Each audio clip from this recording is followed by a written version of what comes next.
Россия Федерацияһының Башкортстан Республикаһы буенча тәфтиш комитетының Сибай район ара тәфтиш бүлеге 2020 елдың октябрында Сибай үҙәк дауаханаһының мотлыҡ менән булышҡан шәфҡәт туташына ҡарата енәйәт эше асҡан.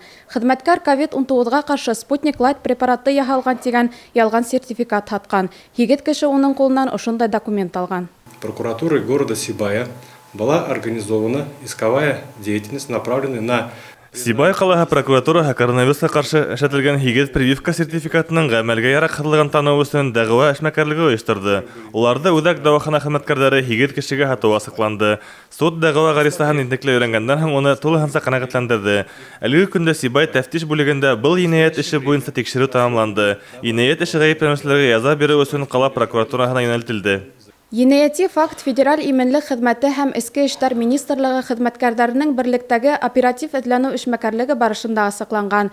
Дәрәжәһе менән ҡулланған шәфҡәт туташына 2 йылға ҡәҙәр иркенән мәрхүм ителеү янай. Ришуәт алған өсөн 3 йылдан алып 8 йылға ҡәҙәр төрмәгә ябылыуы ихтимал. За совершение данного преступления уголовным законом предусмотрена ответственность. Бындай төр енәйәткә барғандарға закон тарафынан 2 йылға ҡәҙәр иркенән мәхрүм ителеү янай. Әгәр дә һеҙ коррупцион хәлдәр тураһында хәбәрҙарһығыҙ икән, хоҡуҡ һаҡлау органдарына мөрәжәғәт итегеҙ. Шулай уҡ прокуратураға ла енәйәтте асыуға, уны ҡылыусыны язаға тарттырыуҙа булышлыҡ итегеҙ. Ялған сертификат һатып алыусылар да Россия Федерацияһы Енәйәт кодексының 327 статьяһының 3 часына ярашлы енәйәти яуаплылыҡҡа тарттырылыуы ихтимал. Ундайҙарға 1 йылға ҡәҙәр иркенән мәрхүм ителеү, я булмаһа 1 йылға ҡәҙәр көсләп эшләтергә ҡушыу язаһы янай.